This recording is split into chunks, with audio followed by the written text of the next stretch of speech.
grateful for their sponsorship.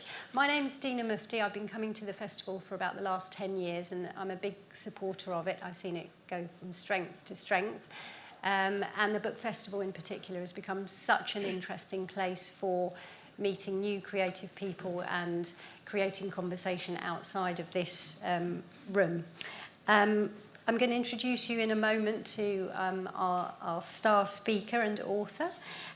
But first off, I just need to say that there will be a book signing at the end of the event. We have some books over there. You can also purchase books at our bookstore, which is outside. It was a TP last year, which was brilliant. No TP this year, but the books are excellent. So find your way out there. Please switch off your phones if you have them, who hasn't? And there are volunteers around and about for your assistance. So anyway, that was the in-flight entertainment. We are here today to walk in the footsteps of an incredible woman who has trodden the streets of Kabul in Afghanistan for several years, a really unique experience. So I'd like to welcome Taran Khan. She's a journalist and a prize-winning author, and I should just outline the prizes here. The Stanford Dolman Travel Book the Stanford Dolman Travel Book of the Year Award, and the Tata Literature Live First Book Award for Non-Fiction. Congratulations and welcome. You've flown in from Delhi or? Mumbai. From Mumbai. So you're based in Mumbai, but your original family is from just outside. Yeah, I'm sort of in between London and India, but my family is from a place called Aligarh, which is in the north of India. And part of the book is about that connection between Aligarh, Kabul, and the imagined homelands that we all bring to these travels. Yes, and tell us about what you were doing in Kabul. You were there in what kind of capacity? Sure. I'll start off, Rina, by saying thank you to you for being here and to this really wonderful audience. It's so nice to see such a big room filled up. And also to the organizers for having me to this festival, which looks amazing. And my brother, who's a big outdoors freak, I call him. So you probably know where I stand now on this. But he was looking through the catalog and he said, you know, everyone in this catalog looks like they're doing really exciting, dangerous, thrilling things, and then there's you. So I'm very aware that this is my position, and I'm really grateful to be a part of this amazing community. Thank you so much for including me in this. You're very welcome. And actually, you have walking shoes on there. I do, yes. That's and you're looking resplendent in your firan, may I say. We did talk about wearing saris, and we chickened out. It's cold. We chickened out, but still, you look absolutely wonderful. So yeah, let's go back to when you first arrived in Kabul and what your job was there, and also something I want to pick up on. I mean, most of us are very aware of the kind of public portrayal of Afghanistan and Kabul. It's a desolate sort of place, surrounded by beautiful mountains, but it's dry and dusty and associated with conflict and war. These are very well-known images that are ingrained on our consciousness. Tell me, take us through how it was for you to arrive there and what your first impressions were.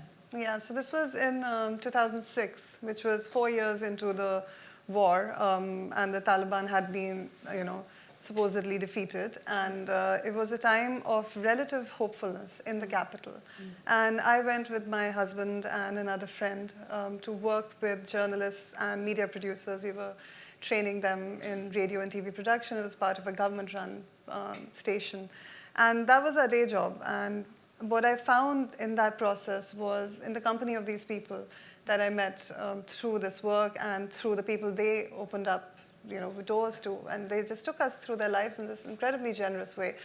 And I was very fortunate in that it was a relatively easy time to walk around Kabul, but at the same time, almost the very first thing I was told when I got there was that I should never walk. And this wasn't because I was a woman or because it wasn't a gender instruction in that time. It was because I'd come from outside.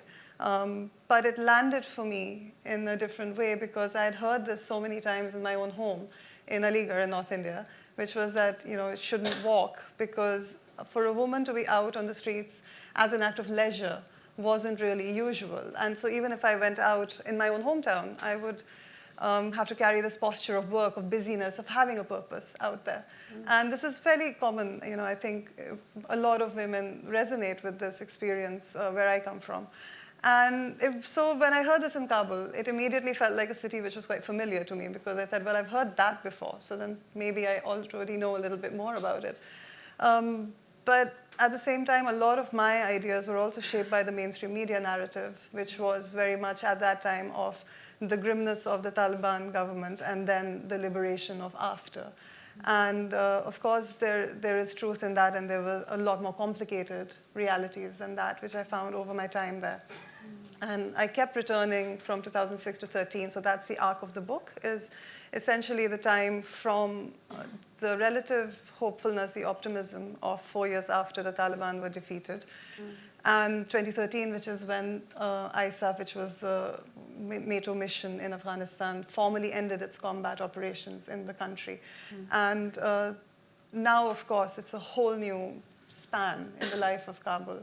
And for me, I think the book is an important document of the time that I was fortunate enough to see. And again, with Kabul, a city like Kabul, it's easy to forget what was before, which I found when I got there in 2006. It seemed that the city hadn't existed before the Taliban had taken over, and its history actually began after 2001 in a way.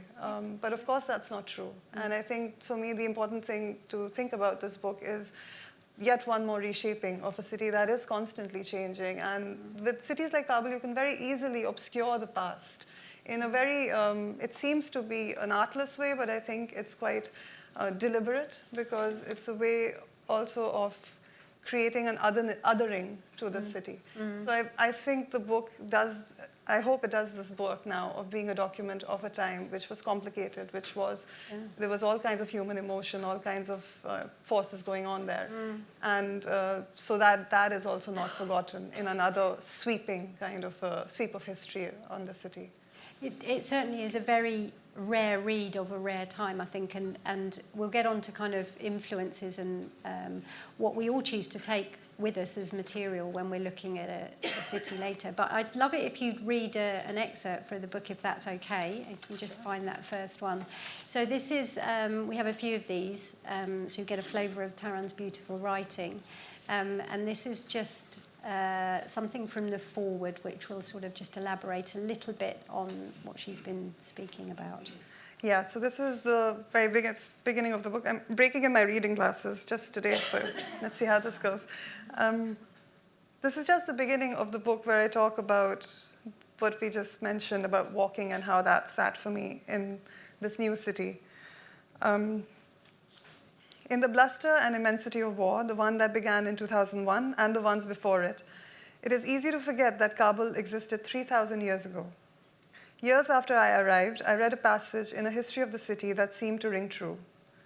Like some people, certain cities suffer from amnesia, it said. Not that they have no past, rather this past, no matter how glorious it may have been, will have left so few reminders, so few architectural vestiges, so few visible traces, that it remains something obscure, if not completely invisible. In this amnesiac city, I found that walking offered a way to exhume history, a kind of bipedal archaeology, as well as an excavation of the present. Over the years, these walks deepened and the streets changed. My journeys to Kabul unfolded between 2006 and 2013, and each return yielded fresh transformations. During this time, I moved through a city of memories, stories and fragments of Kabul recounted by others. I wandered through myths and fables, took routes of the imagination, ventured into dreams and poetry. Like vast bridges, they connected different eras and places. In these wanderings, I found a city of hidden abundance. To call Kabul an amnesiac city is to refer to its physical landscape, where the ruins of the past lie below the surface. But it could also refer, I realized, to its obscured culture, the vanishing of the very idea of Kabul as a city with history, with a specific cosmopolitan way of life. These expeditions into Kabul's parallel terrains were like chasing the shadows that flickered across its streets. Thank you for that. It's beautiful. And obviously we can hear the allusions to the shadow city. Something that you also mention in there is sort of, you in terms of writing the book, you drew on memories, but later on, you were there in your premium capacity as a journalist. And I guess you didn't necessarily go home and write up what you'd seen that day. It was a lot later on that you actually wrote the book, and you worked from memory through your daily orbits, let's say. How difficult is it to write and construct a multi-layered book when you're and portray that when you're relying on those memories? It's quite complicated, isn't it? And I know that you draw actually on Persian poetry as a kind of inspiration for that. I wonder if you could just unpick that a little bit for us. So I was there as a journalist, but my day job, like I said, was to work with Afghans working in media. And I think this was the big advantage for me. One, in that it opened up this world of, just ordinary Kabulis who were incredibly generous. And I think I've said it many times, but it bears repetition, that the book wouldn't have been possible without this kind of intimacy, and just seeing the city with them completely transformed it for me. And the other advantage I had was time, that I could keep coming back for different projects. I mean, once I went, I was pretty much hooked. And I kept trying to find ways to go back and work on different projects. But also I was writing the entire time I was there. And so a lot of the book is also, of course, notes and the kind of research I did while writing for different publications in India and also later internationally. But what I realized during this time, I think around 2011, when I was spending more and more time in Kabul, was that all the interesting stuff, which I felt really communicated the feeling of being in Kabul, was the stuff I had to leave out when I was writing my journalistic work. So it was sort of being left on the cutting board, on the floor, if it was a film. And those outtakes were actually creating an emotional truth about Kabul, which I felt was really the core of what I was experiencing. But I wasn't able to talk about it in the journalistic way. And this dichotomy between the truth of the city and the facts of the city are a big part of the tension within the book, because you can report the facts of a place, but that doesn't necessarily report the truth of being in the place. And that was what I was going for with the book. So around, I would say, 2009 to 11, I started working on longer pieces from Kabul. And around this time, I maybe started understanding that this was the core of a book. But it was a difficult book also, in the sense that it couldn't be journalistic. And it also had to have the sense of freedom of wandering that I think a reader and people who enjoy walking and who enjoy exploration bring to a city. And structurally, this was a big ask, I think, for me. Also because I cared so much about the place and I couldn't get it wrong. So I spent a lot of time revising the structure. And this sort of began in earnest from 2013, which was when I actually stopped going to Kabul. And the distance, I think, helped me then shape the material and join the dots. So a lot of it is actually placing images next to each other and seeing what they add up to.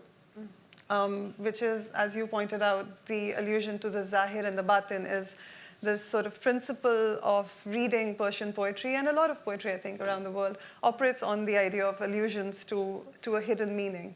So an image of, let's say, the moon could refer not only to the moon itself, but also to a lover. The cloud across the moon could be separation from the beloved. A wall could be exile. I think a lot of these principles of reading the Zahir, which is the apparent, and the Batin, which is the implied, the subtle, the things that are hidden behind what is evident, was very useful to me in crafting this portrait of a city, where I felt more and more that what you see is just one part of it. And what you saw was, obviously, a lot of it was shaped by the last 40 years at that time of war, which was desolation, bullet marks on the walls, which was a lot of grief and destruction, which is all true. And then there was a lot more, which, all those layers I could sort of draw out while using this imagery of, this is what you see, and here's what else is there. Thank you for that. And I'm interested to know a couple of things, actually, in terms of your inspiration. So I guess, when we set off on a journey, we choose our guidebook, perhaps, to take with us or put in our suitcase. So I'd love to know what you used, if anything. And perhaps let's talk about that first, but then I also want to talk about the human inspiration, a very special figure in your life. But tell us about the kind of literature that you read or took with you when you went, and why you made those choices or that choice. I think very much shaped by sort of mainstream media ideas of Kabul. I was completely raw in that sense when I got there.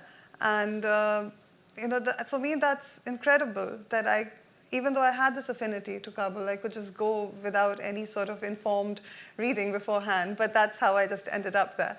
And I think the reading I did, a lot of it was also shaped by either historical or contemporary European writing or American writing on Afghanistan, the explorations, the current affairs writers, which was all great. And some of my most useful reading is part of that canon.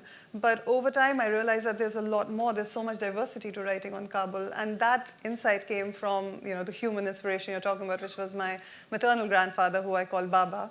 And he had actually never been to Kabul, but he knew it really well because he read Persian fluently. He was also very fluent in the sort of cultural continuity between northern India all the way into Afghanistan, Central Asia, Iran. So he was at home in all these imagined communities and all these imagined cultures. And he would tell me things that I wouldn't know about the city where I was going. And I would come back and tell him something about it, and then he would add to that. So he helped us. He was this incredible bridge from his study in Aligarh, which was just lined with books. And he hardly ever left the house at that point. But he would build these bridges for me into the city, which I could walk through with that knowledge. So as an example, he told me about the Shahnameh, which is this Persian epic, which is known to Persian readers all over the world. And one of the incidents in that is about the princess of Kabul, who's called Rudaba. And she falls in love with Zal, who's a visiting warrior, and they never see each other, but they fall in love passionately without seeing each other. And there's a lot of obstacles to their marriage, but they overcome them. And she's very feisty and very, she just straight up says, no, I'm marrying this guy, and that's it.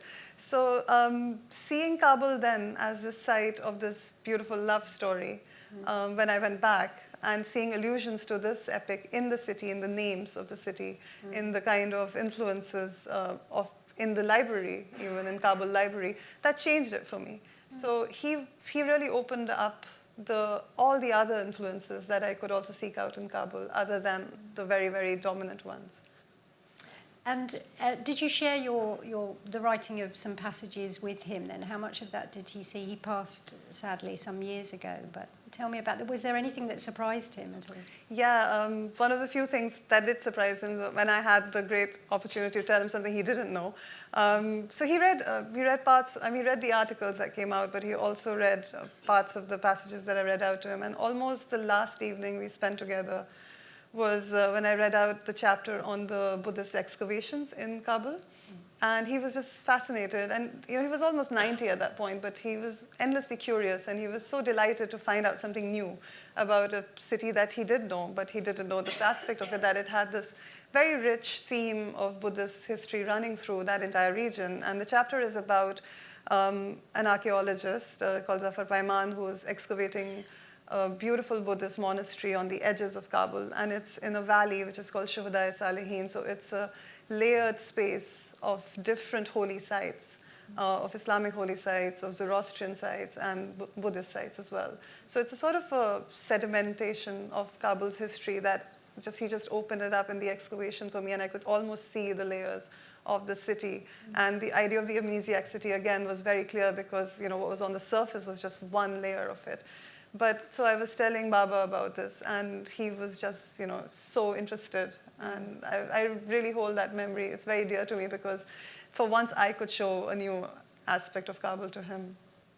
That's wonderful. And to have that kind of inspiration in human form and take that with you, did that give you succor when you were sometimes in a dangerous place to draw on his influence? And is that something that's important to have in terms of when you're writing and going through that practice, to hold on to somebody, do you think? Or I think as a writer, for me, it was really important. Two things were really important. One was to to be true to the people I'd met who had opened up their stories to me, who had trusted me with their lives or let me into their lives.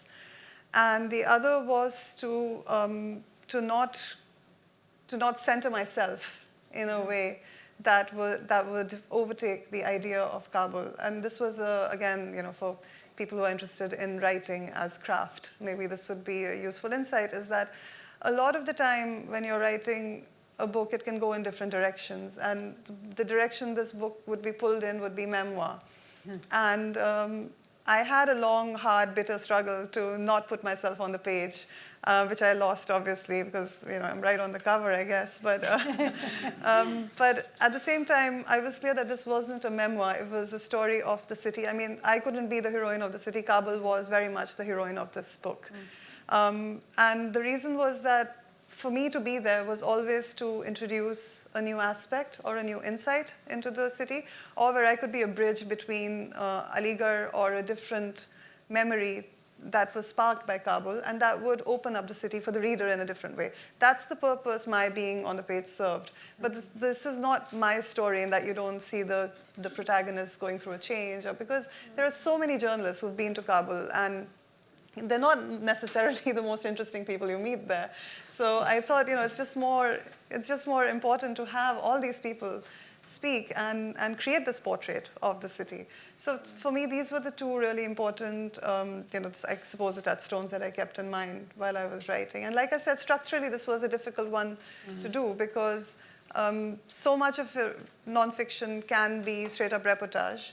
And a lot of this book is based on reportage, but it's also based on returning to the city. It's based on connecting. Sometimes a memory sparks off when you see a place, and there's a sudden sense of familiarity, and you're not quite sure why that is, but it's just intuition, or it's something subconscious you picked up in the inflection of somebody speaking, or it's a fragrance, or whatever it is. But it's that intangible limbic space we inhabit when we're exploring a new place. And it's that thrill you get when you feel like you know this place in a different way, or something completely new, which just hits you.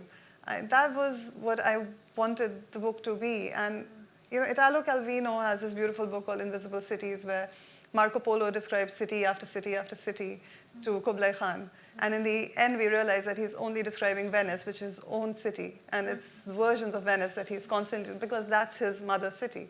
And I think I wanted Kabul to be a version of people's own cities, so that it wasn't a place that seemed distant. It wasn't a place that seemed somehow unknowable, or just a completely other place that inhabited, a place of only suffering in their imaginations. Like a lot of the times when I would go to Kabul and come back to India, people would say, oh, you've been to Afghanistan, well, what is it like there?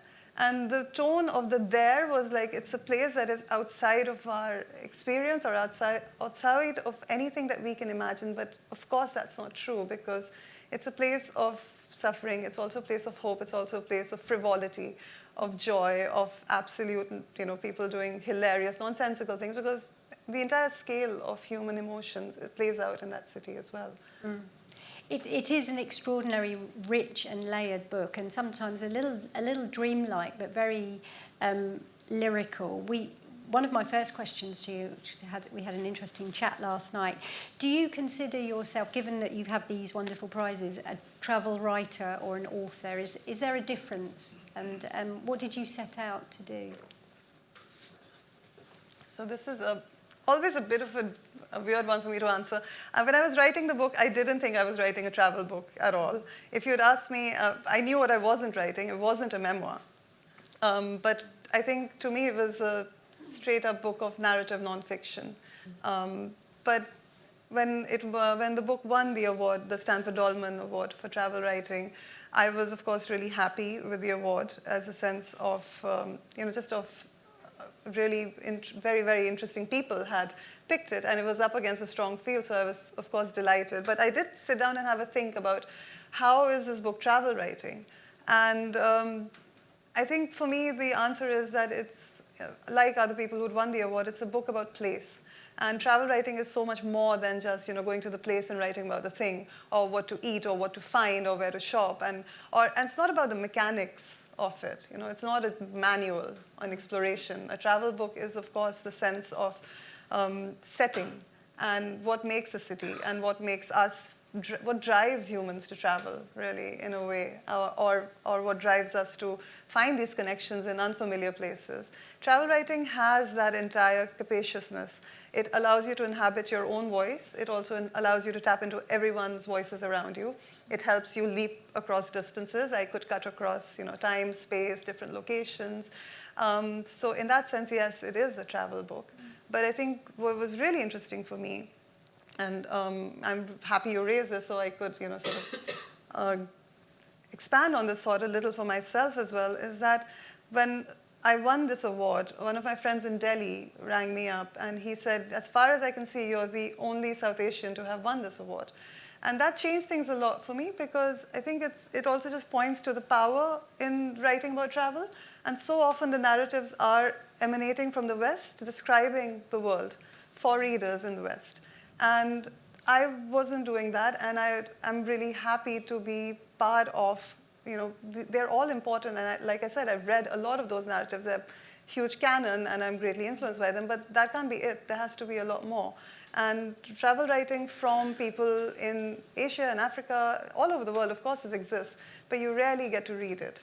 And I think for that reason, I decided to completely own it and said, yes, I am a travel writer, and here's what else exists in travel writing. And again, the genre is huge enough to accommodate all these voices. Are you writing at anything else at the moment? I'm working, I'm working on a proposal for a couple of ideas. Let's say broadly in the space of diaspora and voices of people who've traveled from their own countries to different parts of the world. That would be my ideal next book. But who knows where the process leads you? It's a little bit up in the air at the moment. Well, I was going to say that obviously the city has changed. It's 10 years since you were there. And I asked you before if you would like to go back or imagine going back. And I think you mentioned that your friends aren't there anymore. So just elaborate on where they are and how they talk about Kabul. A lot of the people in the book, and also just people who I knew really well, who were my friends and who were the people I would always see every time I went back to Kabul, had started leaving, I would say, around 2013 to 17. There was a big exit among my circle of people. And many of them ended up in Europe, some of them in the United States, some in Pakistan, and of course then during the Taliban's takeover, there was another rush to leave. And again, people have ended up in different places after that. But it's not new. The Afghan displacement has seen now close to 3 generations since the 70s. It's the largest displaced community under protracted care of the UNHCR. So it's an entire population of Afghans outside of Afghanistan that's now seen many, many changes. And I think that was interesting for me to interact with. And after the book came out, or actually while I was still working on the drafts, I did a series from Hamburg, which is the largest population of Afghans in Europe. And it's also one of the oldest communities. And it's not very well known. The Turkish population is known and discussed a lot, but the Afghan is not so well known even to people in Hamburg. So it was interesting for me to be able to meet my friends who I'd known in Kabul and also new people, and to engage with them and to find out how were they negotiating their new identities as refugees in these new cities. Because in Kabul, they'd been filmmakers, they'd been creative people, they'd been very active members of civil society. And here they were simply refugees. And that was the only voice they could speak with. And that was all that was required for them to speak. And a lot of the work that I did in that series, which is a really long, and I was really lucky, I think, to be able to report that entire narrative arc, was to see the transformation of a creative person when they find themselves in a new environment. And how do they engage with that new environment, and how does that affect their work? And also then when they were in Afghanistan, and they were making films or they were talking about Afghanistan, that's what people were interested in. But they're still the same people and they moved to a new city. But now the only thing that was of value in their voices was the refugee narrative. Yeah. So that was a really interesting shift for me to witness and to write about. And when we were together, we would often talk about Kabul. When we would wander through Hamburg, we would think about places in Kabul. When we had meals together, we would remember meals in Kabul. So it was this reflected city, I think, which is very familiar to Afghans throughout the decades of displacement, that I was able to catch a little bit of the light from that. So the city outside the city, I think, is a real construct that is very, very, it's heartbreaking also to see, but it's also something that's quite true. Thank you for that. It is fascinating, and diaspora is just such an interesting area in terms of what that does for identity. During your time there, you visited many times with your husband, Asad, who's in the front row there, an incredible screenwriter. We may come to you later. You moved around the city a lot. You stayed in many different houses, and because Kabul is such the main character in this, you saw the city change and your perspective changed. I'd love it if you could read an extract from your stay with Khalid, who is someone who did move back and forth in and out of Afghanistan. And I'd love you just to give an impression of how it was to live in that house. Yeah, so just the context is that when I first got to Kabul, we were in a guest house, which was fairly, I think, security-wise, it was, good. But then we soon moved out, and we took homes with different Afghans. And the extract I'm going to read is a little glimpse into one of the houses that I lived in with Asad, and how that kind of reflected the flux of the city. And also, like I just mentioned, a lot of the Afghans there had spent portions of their time abroad and had come back to Kabul. And eventually, a lot of these people left again to go to different countries after 2017 or after 2022.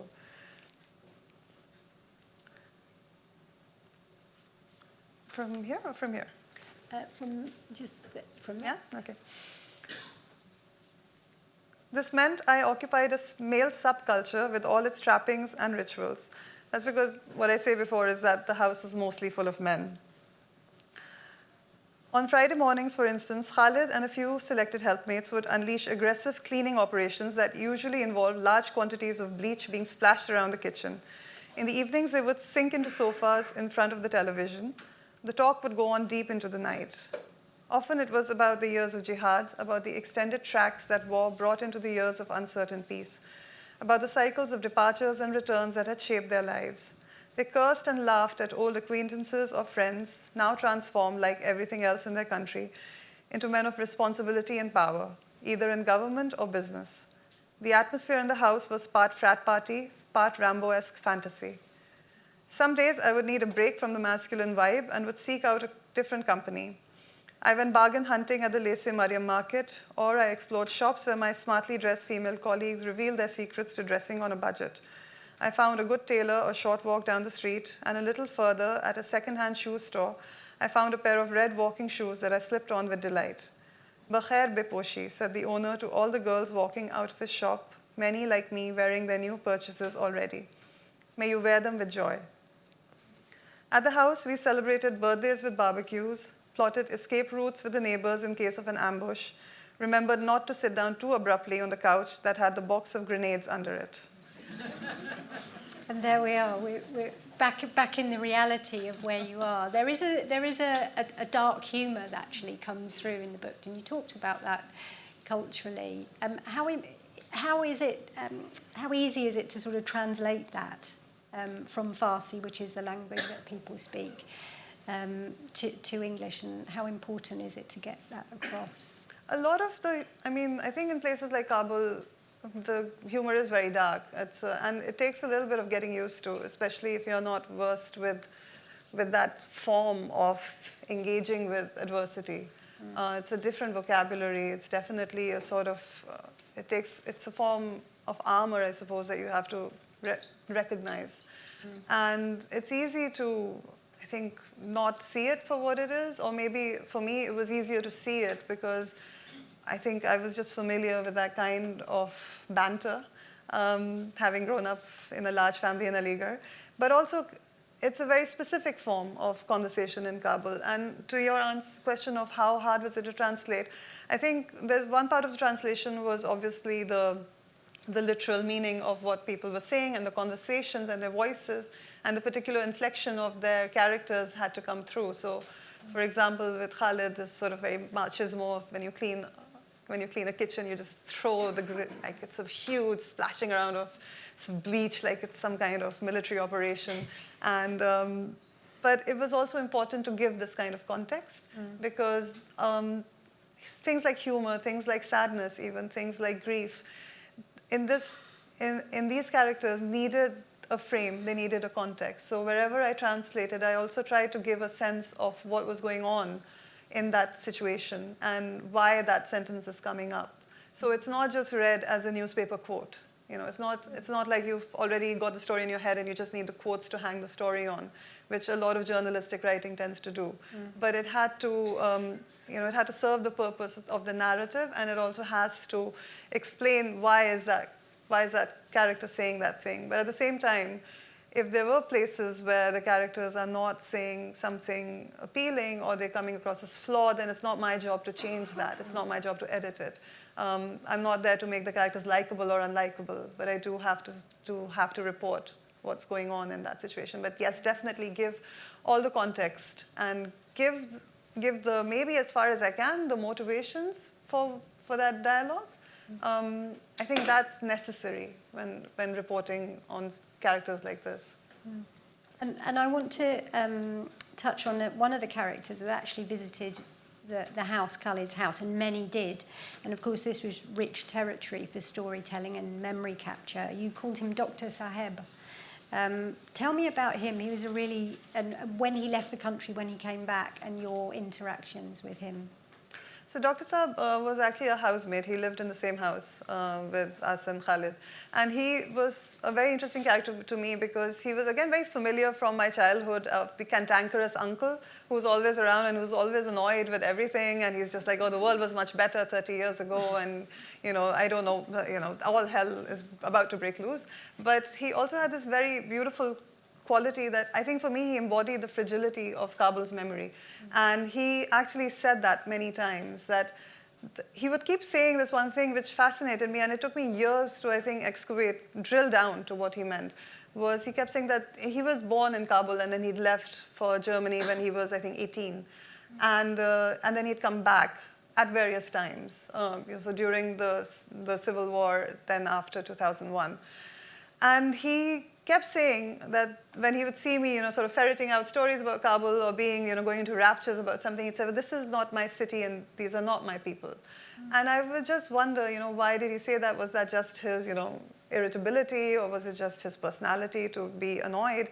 But what he was trying to say was, I think, that it was his protest against the erasure of his version of Kabul. And especially after 2001, it was as if the city had had no history before the Taliban. And it was as if it was a city that never had any culture of its own, which of course was completely true. And Dr. Saab had lived that culture. He was a part of the elite culture of Kabul. And he was constantly angry at seeing his city lost in the remaking after 2001, not just the physical remaking, but the emotional remaking, the remaking of memory, remaking the city as a void. And this was his protest at that. He said, this is not my city, these are not my people. And he kept promising he said, before he had left, there was this beautiful poetic anecdote that he told me, that when he'd left Kabul, on some intuition, he'd cycled around the entire city and taken photographs of all the important spots, the landmarks of Kabul, which were, of course, at that time intact. And he said he had no idea why he'd taken those pictures, but he just acted on this instinct, and he'd taken these photographs, and he said, they're back home in Germany, and I'll show them to you one day, but he never did. So I think they just stayed like that, an artifact of the city that he just held so close to him, and he refused to share it with anyone because no one else could appreciate it, because no one else had seen it. But at the same time, he would bring me these little treats from this hidden city, like he would get baklava from this one Turkish baker who was the only one in all of Kabul who put walnuts in it, which was the right way to do it. So he would also bring me these little treats from the city, but he would never tell me where the baklava shop was. So he was that kind of contradictory, maddening, absolutely lovable character.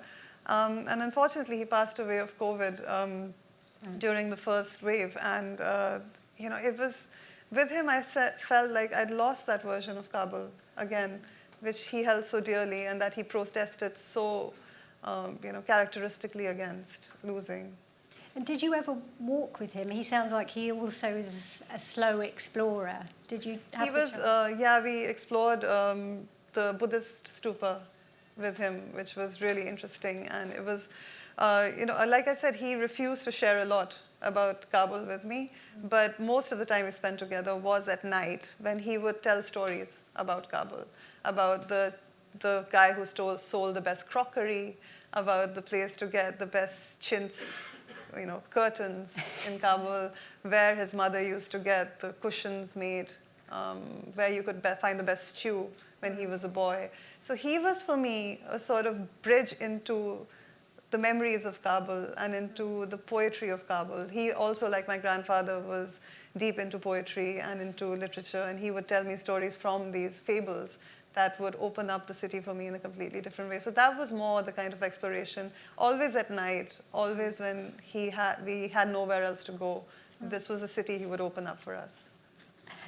He sounded like an incredible gentleman. I want to talk about what is still around in terms of film archive. I know there'll be some filmmakers in the room. And actually, there's a fantastic chapter about your memories of the city through the medium of film. And you come into it, use the cinemas or the ruins, the skeletons of cinemas as your way into that. So just tell me about the kind of cinematic history of Kabul. So there's two ways to get into that. One was the actual physical cinema halls, which I assumed had been destroyed by the Taliban, but I found out quite soon that they'd been destroyed during the Civil War. And one really incredible image that a filmmaker friend shared with me was that during the Civil War, when there would be shelling and fighting on the streets, they would go into a movie hall and watch films, which were usually Bollywood films, which had these scenes of, violence and, guns exploding, and there would be actual, war on the streets outside. So they would escape to the cinema to watch a make-believe fight so that they could forget the actual fight going on outside. And I think that really, in a way, encapsulated the relationship between fantasy and reality and the work that film did in Kabul for, a certain number of the population. And the other really interesting thing about cinema in Kabul was, two things. There was this sort of popular filmmaker called Salim Shaheen, who I was able to accompany him on his shoots. And he was this great character, like incredibly flamboyant, because his hair had started thinning, so he wore a cowboy hat. But he refused to admit that he was aging, except that after great hesitation, he started playing the heroine's uncle instead of the romantic lead. So incredible character to be around. At the time he was shooting, he claimed to have made 100 films, and he was shooting, a new one, 3 films every year. So watching him, but a lot of the filmmakers I knew would just sort of be very annoyed with him because they said he's just not a serious filmmaker. But he always said that all the Afghans, if you go to the provinces, people know my films, and they come to my films for escape. And I found that really, really interesting because this sort of very low-budget films, but clearly made as a means of escape, as a sort of scaled-down model of a Bollywood blockbuster film.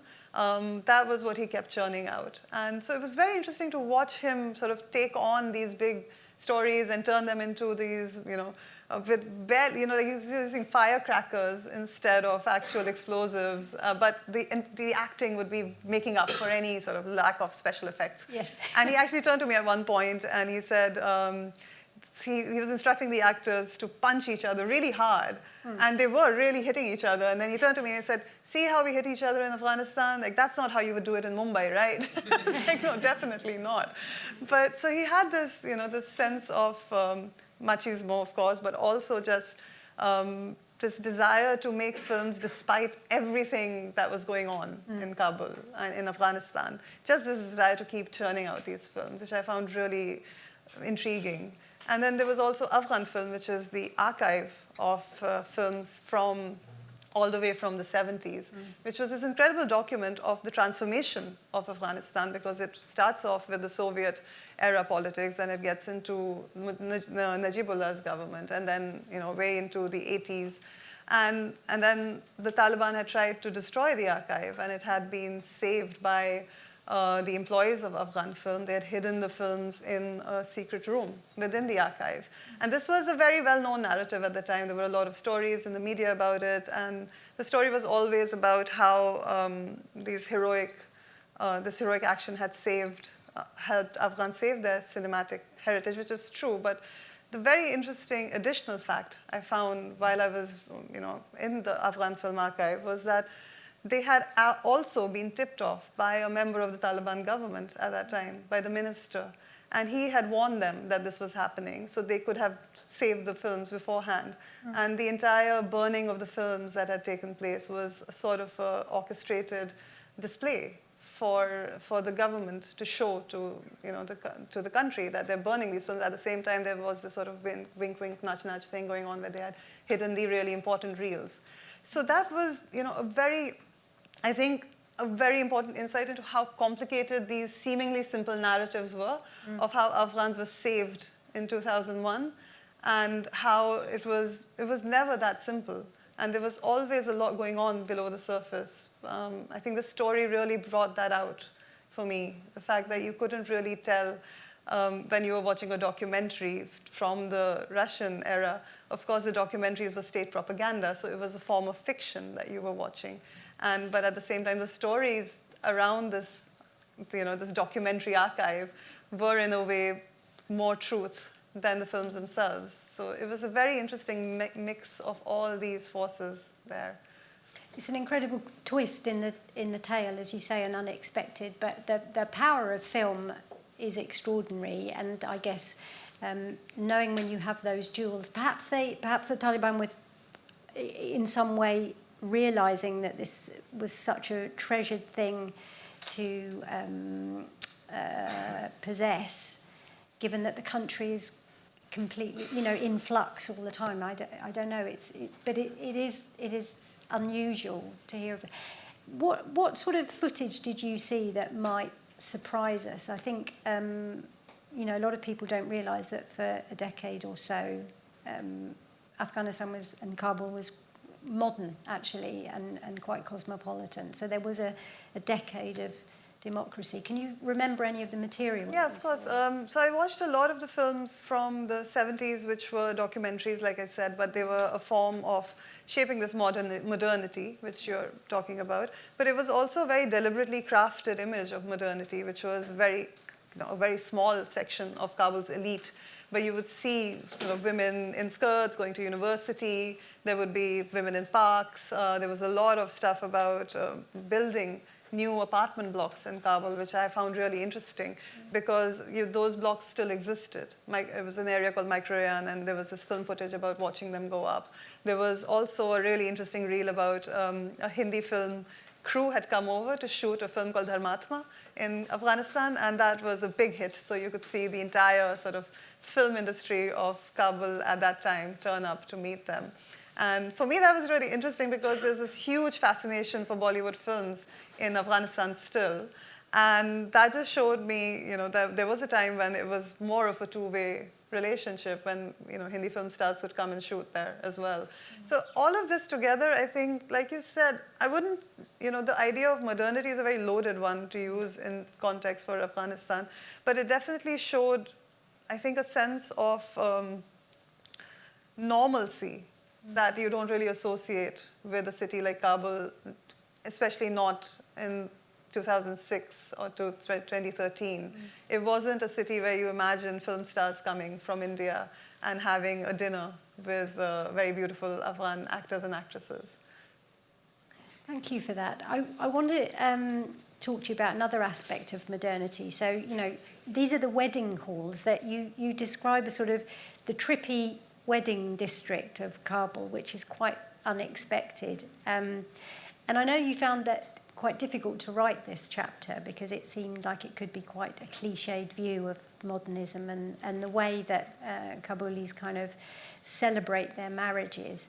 Can you talk us through that and what kind of thing you saw and also what that architecture was saying about the economy and the state of Kabul at the time, because it's really interesting.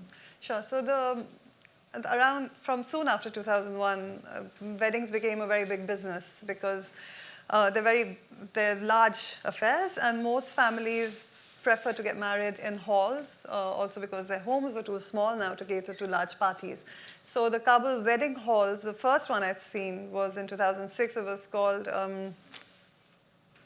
It's not Paris. Yeah, it was called the Paris, which is Evening in Paris, and it had a miniature Eiffel Tower in front of it. So, straight off you have these incredible images. And it was, at that time, it was just like a flat area on the outskirts of Kabul. Later it became extremely, built up. But that, of course, it's a really interesting image. And soon enough, that entire road was full of really opulent, very large wedding halls, and each new one had some new feature, so it was sort of just increasing and increasing. And they were very, very expensive. Like, families would go into debt for weddings, and large amounts of money. So, it could go from anywhere from $6,000 to $20,000 for a single celebration. And also, of course, you could make it cheaper, but in any case, it was an expensive affair to get married in the halls. And inside, what was interesting was that there was this sort of temporary end of all the social constraints, and many times there would be a women's section separately. And women could dress in a way that wasn't usually allowed in their everyday life. So they wore very beautiful, really, revealing dresses or really beautiful outfits.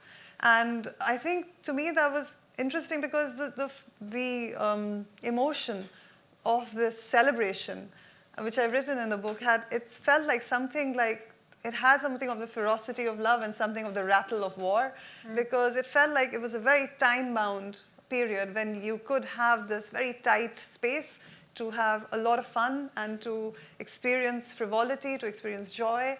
And it was also, at that time, 2011 onwards, I think a lot of the conversations were about how insecure Kabul was getting. And that you could see it reflected in the physical geography of the city, because the way the international community and the Afghan government had reacted to this insecurity was to cordon itself off. They'd built large concrete walls. There were a lot more sandbags. So just walking down the street, I would find that entire road had vanished. And it had become harder and harder to also just walk. I needed to have a reason, again, to be out. So there was this sense of the city retreating. And the way these walls were constructed, blast walls, was that if there was a blast, the impact would be on the outside of the walls. So the people inside would be safe, but the people on the streets, so the ordinary Afghans, would take the brunt of it. And this is, I think, a feeling that translated into so much of what was happening in the lives of Afghans, that there was a sense of a ticking clock. And the celebrations in these halls, I think, had some of that urgency, that we don't know at what point this period will be over. We don't know when the world will turn away again, and there will be darkness. These lights will fade.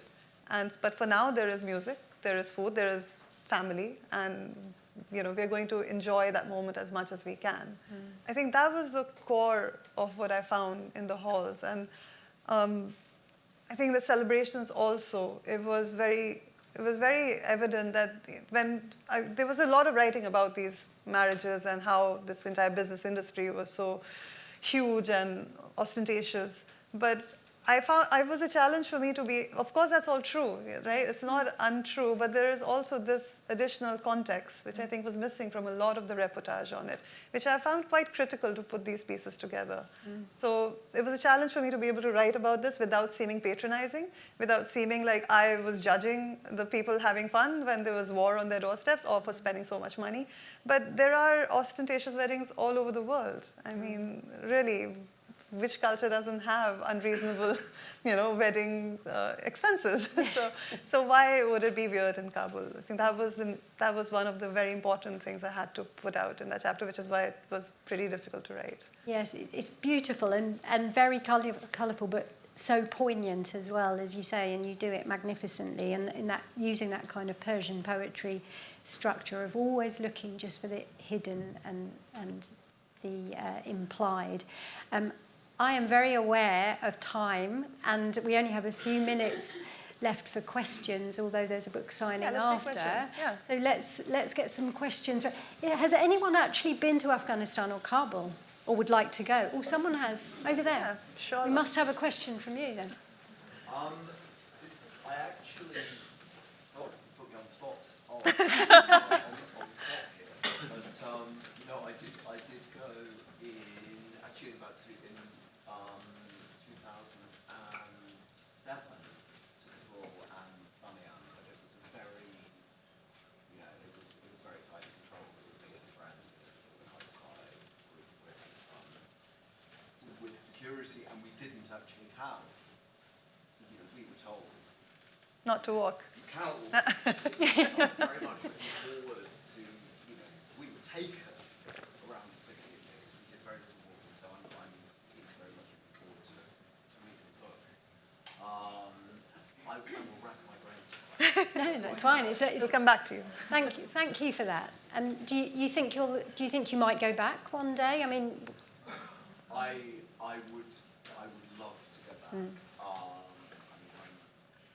It's obviously the country's in a very tragic situation at the moment.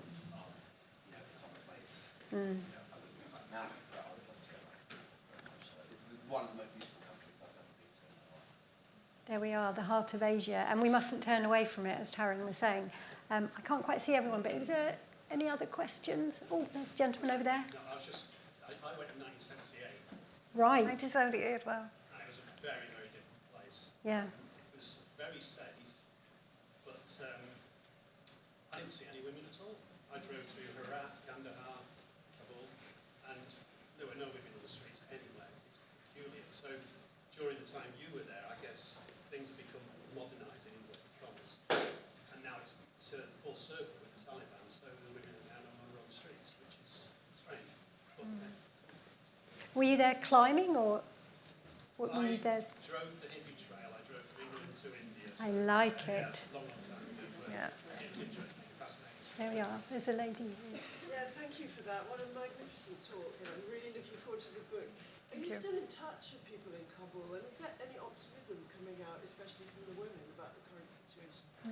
Yeah, I am in touch. I have friends that still, although a lot of people left, but there are some who are still there. Optimism, I think it's more of a daily, up and down.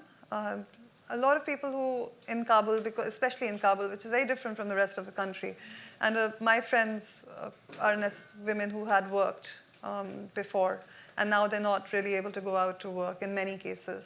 So from them, I hear a lot of a sense of urgency in leaving. If they can, they would like to leave. But also there is a sense of there's also a sense that the city is no longer very insecure in the way it was earlier, which is that there was, a lot of suicide blasts and a lot of danger in stepping out of the house. That has receded. So I think it's a daily negotiation for them between these two realities. And it's hard to say if that is optimism or not. But I think it's something that it would definitely vary depending on which women you asked and what their life was like before 2021. Thank you. We have time for another, if there's another in the room.